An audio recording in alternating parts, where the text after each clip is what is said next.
Hello. So I did another functional test. I made some additions to the functional test, and these additions is so when you run scripts into a board, normally you have to power the board on.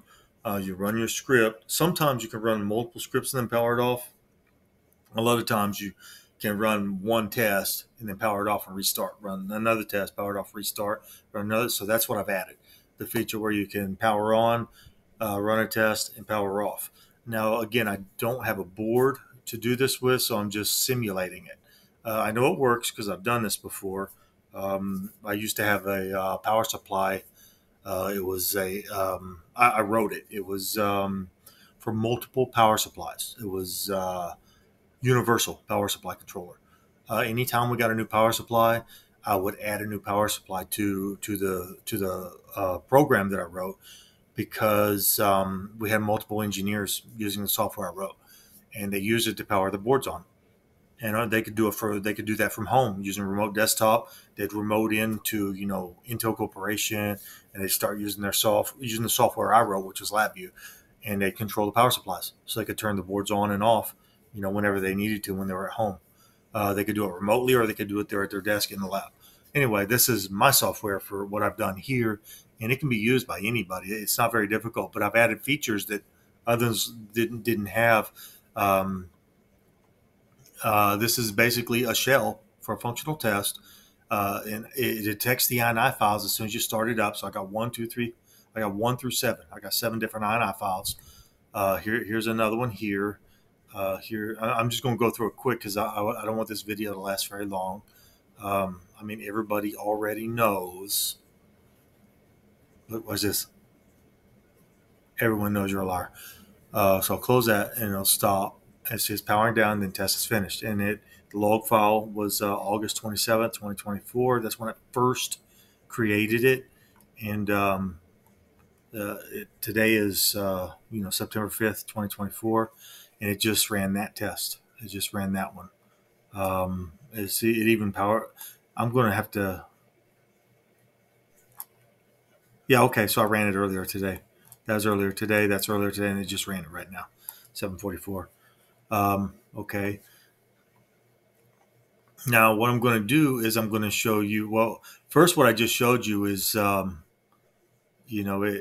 can. I'll go back here, and I'll do this where I'll edit this. So first, what I'm going to show you is it does. It turns the power on.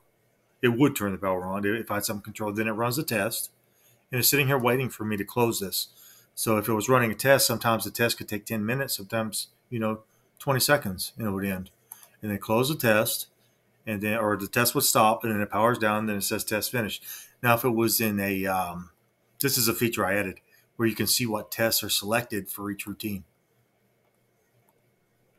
because not all of them will have the same thing. So let's say I was going to test routine 3. Then you would run the test. The first thing would come up as a video, because this one's for a video. We know it's working already. And then then it would go through the MP3 tag editor, and it would open up, the other file. And there it is. And that's one of the files that I had set up. And then it would power down again, and then the test is finished. And then it logs it to the log file. Okay, so now what I'm going to show is that first I'll show you that see, it's a new one now because it's a different select. So it shows both of them, or it shows one. These are test routines. These are in the in an INI file, so you can run them manually, 1 or 2. But see, if you had 100 tests and you had a certain order you wanted to run the tests in, that's why you would have a test routine. Like let's go back here.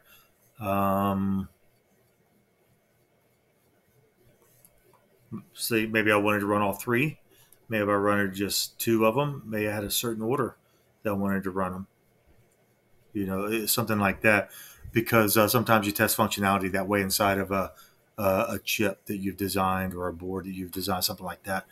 Anyway, and again, I'm just showing functionality for this thing. So first, I want to show you. I've already showed you all that stuff works. Now, section right now, I only have 7 INI files that I've created.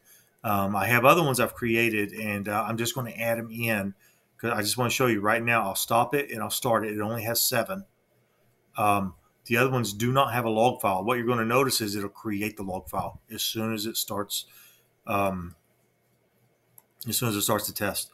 Now, I didn't want to take all the time to create new batch files and stuff on while I'm connected here because it takes too long.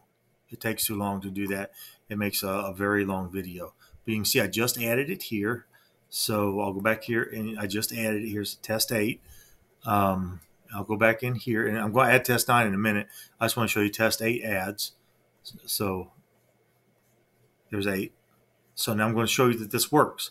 And like I said, I could select 1 or 2 or 3 tests, and run them like this, and it'll run through all of them.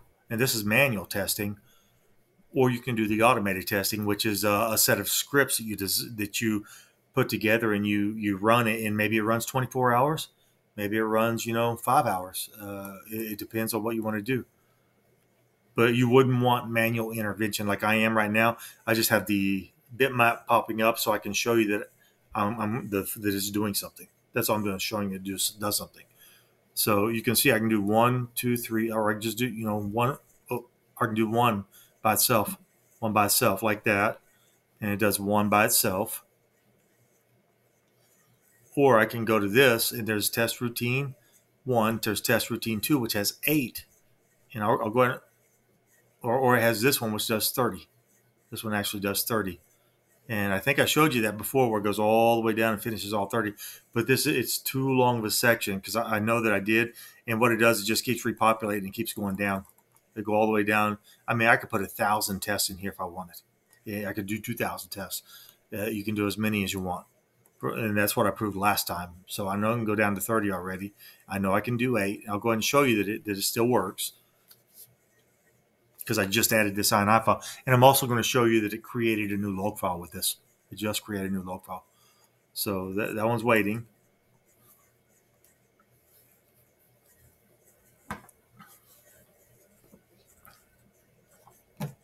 And again, it's not talking to anything at the moment.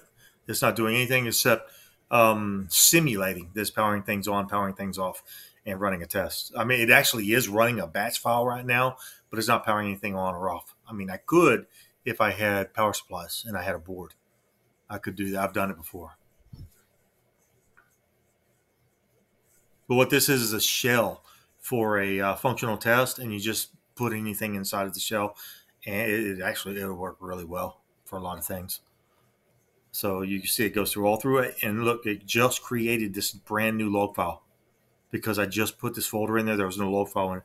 So September 5th at 7:47 p.m., it created a brand new log file, and those are the first tests that I've run right there. That's all I just run it. It did the first one here, and then that was the manual. Then it did another manual. You can see it says manual.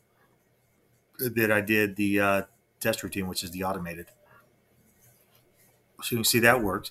Now what I'm going to do is add this new one that I put in here, section 9. This is brand new.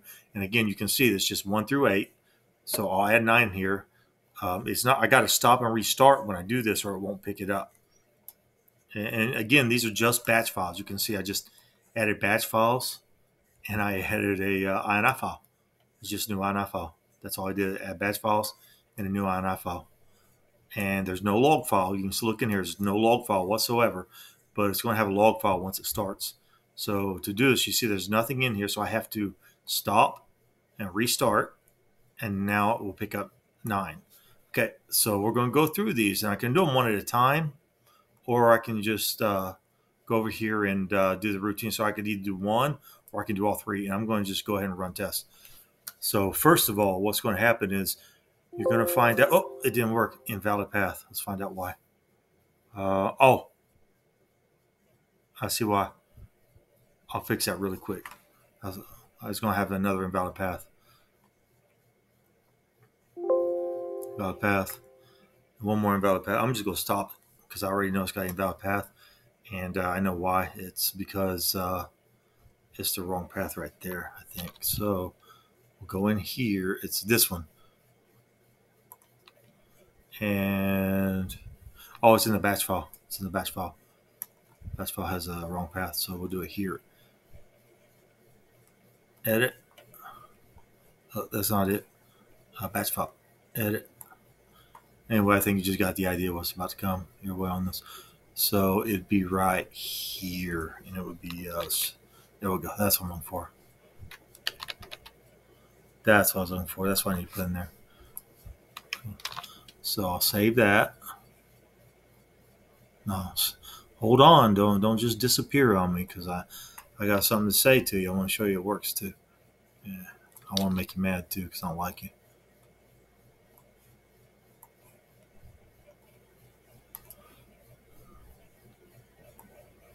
Yeah, that's where I messed up. So now it should work, and I'll go ahead and start it again. So we'll go to 9, and we'll try this again. We'll go to that mode, and we'll go here and run it again, and now it's going to work. So first of all, this is illegal in every country of the world. I just want you to know that, police officers who will not tell the truth.